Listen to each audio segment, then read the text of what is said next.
Welcome back to CIA Declassified, the social front. The year is 1953. Imagine the wood-paneled, ivy-choked offices of a prestigious university in the Northeast. Outside, the world is locked in a frozen standoff between two superpowers. But inside these hallowed halls, the air is thick with the sterile scent of floor wax and the low, frantic scratching of fountain pens. This was the dawn of the behavioral revolution, a time when the Central Intelligence Agency began to realize that the most impenetrable fortress isn't made of concrete and rebar, it's the human ego. They watched as the Soviet Union appeared to brainwash American POWs not with physical torture, but with a relentless psychological assault on their values and their standing. The agency's response was a dark mirror image program designed to map every hidden fault line of the human spirit. They weren't just looking for secrets, they were looking for the kill switch for the human personality. We are in an era defined by rigid social hierarchies and the post-war obsession with the organization man. To have standing in 1950s America was to exist. To lose it was a fate worse than death. The agency's researchers, hidden behind the respectable facade of academic grants, began to treat human dignity as a quantifiable variable. They created high-pressure environments where a subject's core identity, their intellect, their masculinity, their very worth as a citizen, would be systematically dissected under the unblinking eye of a one-way mirror. These weren't just tests, they were psychological crucibles. They wanted to know exactly how much mockery a man could endure before his logic failed. They wanted to see the precise moment a proud officer would begin to weep like a child because a group of strangers told him he was incompetent. This was the status-scalpel in its rawest, most experimental form. As the sun sets over the campus, casting long skeletal shadows across the quad, a student enters a small room, thinking he is participating in a simple debate.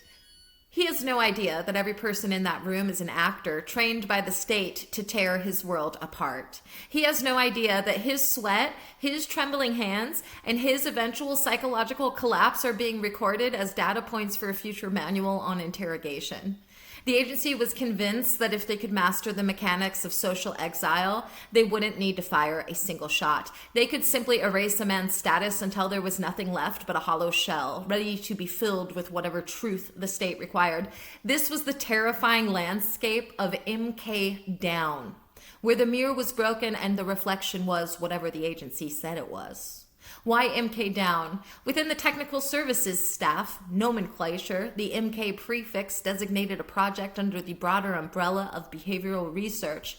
The suffix down was a literal functional descriptor. It referred to status downgrading. The project was tasked with finding the most efficient way to bring a high-status individual down to a state of total social subservience. Unlike other projects that use drugs or physical stress, MKDOWN was focused on the downward trajectory of the ego. It was the science of making someone feel small, insignificant, and ultimately defeated by the weight of their own perceived social failure. We are documenting the blueprint for social annihilation. Here is the inventory of the MKDOWN psychological methodology. MKDOWN funded studies at Harvard that involved the brutal humiliation of undergraduates during mock debates. The project utilized social isolation chambers to measure how quickly a person loses their sense of self without peer feedback. Records show the agency studied the degradation ceremonies of various cultures to adapt them for modern interrogation. The project monitored the effects of public shaming on the cognitive abilities of test subjects. Documentation confirms the use of staged failure, arranging for subjects to fail at simple tasks in front of an audience to induce ego shock. MKDOWN researchers analyzed the psychological breakdown of POWs to find universal triggers of shame. The agency subsidized research into status incongruity, where subjects were forced into roles far below their educational level. Records verify that the project studied peer group rejection as a way to trigger clinical depression. Internal memos show the CIA wanted to develop a degradation index for foreign political leaders. The project examined how uniforms and clothing stripping impact a subject's perceived authority. Documentation shows research into infantilization, treating adults as helpless infants to break their will. Records confirm that MKDOWN explored the use of mock trials where the outcome was rigged to ensure the subject felt socially excommunicated. The agency investigated the loss of face phenomenon in Eastern cultures for specific targeting. Records show the project used stooge critics, trained actors who would relentlessly mock a subject's core beliefs. The project funded research into sensory deprivation as a precursor to social restructuring. Documentation indicates that MKDOWN results were briefed to the Office of Strategic Operations. The project utilized sociometric mapping to identify the social nodes whose rejection would hurt a subject the most. Internal audits revealed that the agency considered social death as a viable alternative to physical assassination. Records verify that the project studied the Stockholm Syndrome before it was officially named, focusing on the role of status surrender. The project examined the use of noise pollution to disrupt a subject's ability to maintain a dignified internal monologue. Documentation shows the CIA sought to create automated shaming scripts for use in psychological warfare. Researchers tracked skin response during social rejection to measure the physical pain of shame. Records show the project utilized false consensus studies to make a subject believe their entire community had turned against them. The agency examined the impact of sleep deprivation on a subject's ability to defend their social status. MKDOWN explored value inversion, forcing subjects to argue against their own deeply held religious or political beliefs. Documentation confirms the agency studied bureaucratic torture, using endless, nonsensical paperwork to induce a sense of helplessness. Records verify research into acoustic shaming, using distorted recordings of a subject's own voice to cause self-loathing. The project analyzed the disassociation levels of subjects who were forced to wear masks during humiliation. Internal memos suggest the use of chemical incentives to make subjects more susceptible to social cues. MKDOWN funded studies on the crowd psychology of lynch mobs to understand how to trigger mass shaming. Records show the agency created social traps where subjects had to betray a friend to maintain their own status. Documentation reveals a focus on parental authority erosion, studying how to break a target by making their children lose respect for them. The project utilized temporal disorientation, altering a subject's sense of time to weaken their ego defenses. Records indicate the CIA experimented with mirror rooms where subjects were forced to watch their own humiliation from multiple angles. MKDOWN investigated gender role subversion as a tool for breaking foreign military officers. Documentation shows research into language deprivation, forbidding a subject from using their native tongue to isolate their social identity. The project studied the psychology of the pariah, mapping how long a human can survive in total social isolation. Records verify the use of pre-recorded laughter played back to subjects during moments of failure. Internal audits show the agency attempted to create status pathways to lead a broken subject into becoming an asset. MKDOWN experimented with food as status, using the quality of meals to reinforce a subject's lower social standing. Records show the project monitored the pupillary dilation of subjects exposed to social scorn. Documentation confirms research into hypnotic regression to find early childhood memories of shame to weaponize in adulthood. A quote from Dr. Henry Murray, MKDOWN affiliated researcher: "The individual's sense of self is a social construct. If you can dismantle the social environment, the self will follow."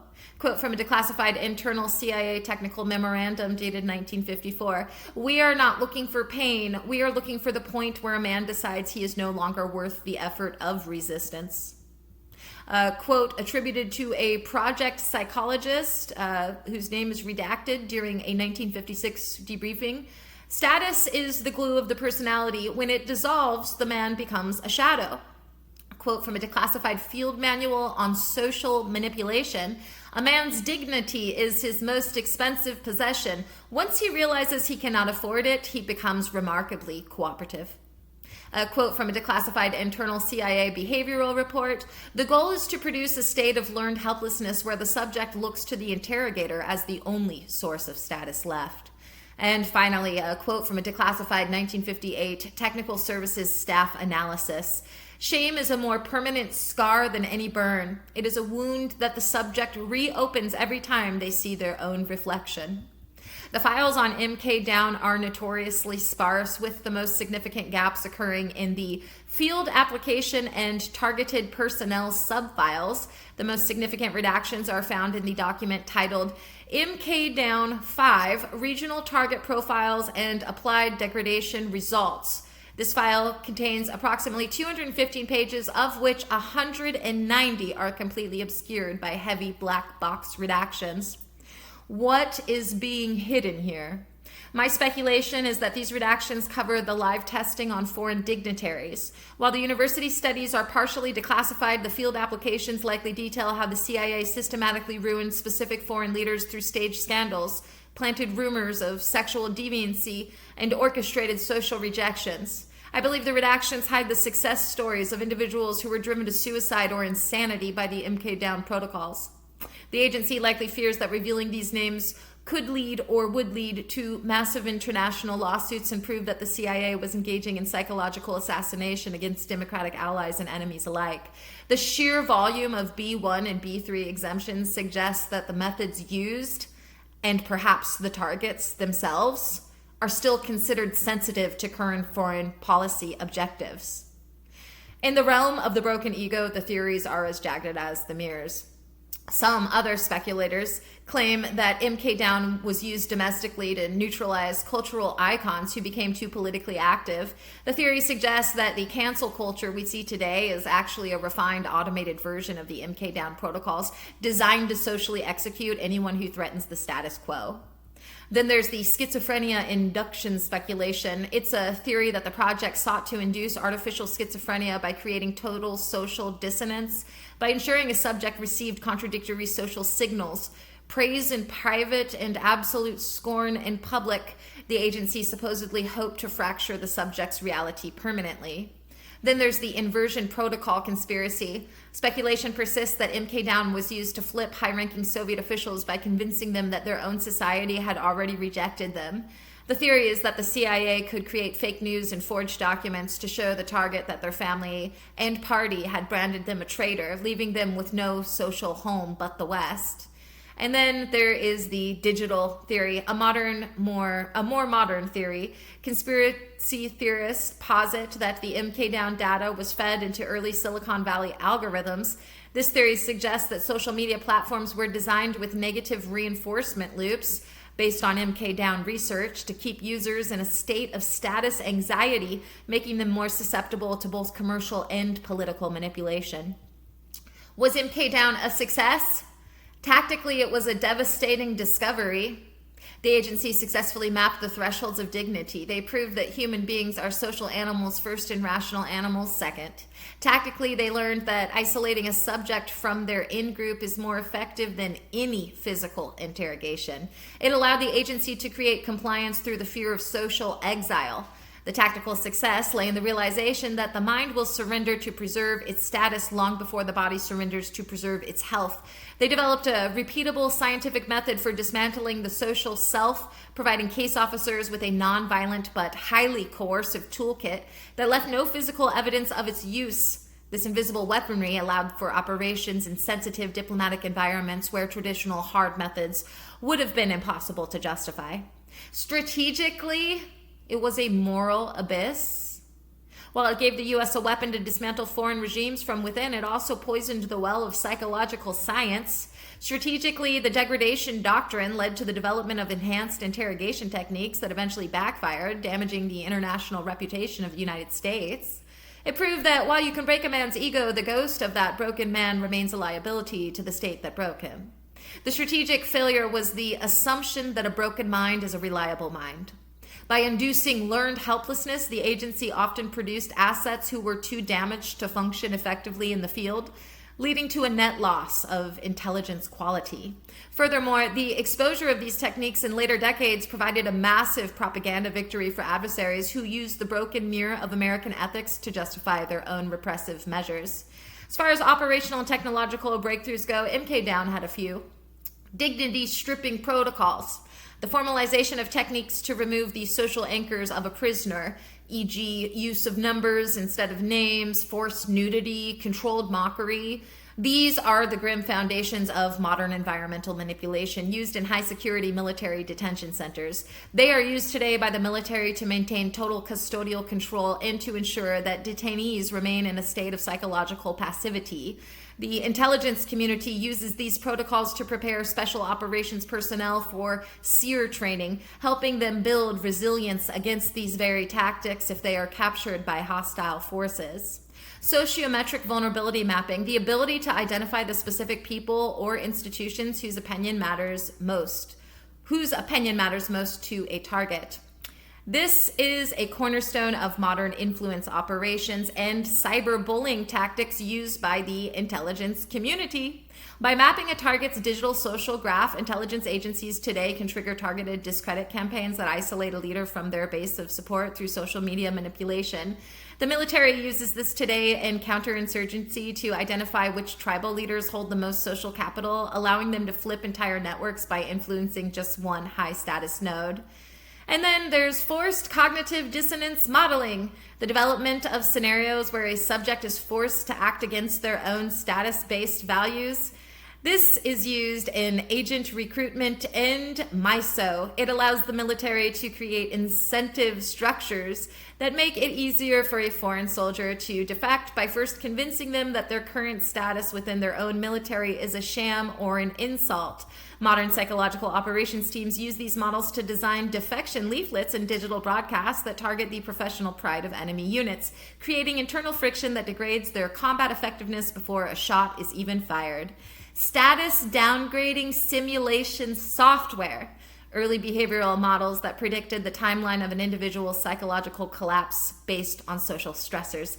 These models have evolved into the predictive analytics used by modern security services to monitor insider threats. By tracking a person's social media sentiment and workplace standing, algorithms can flag individuals who are undergoing social degradation and may be prone to radicalization or betrayal.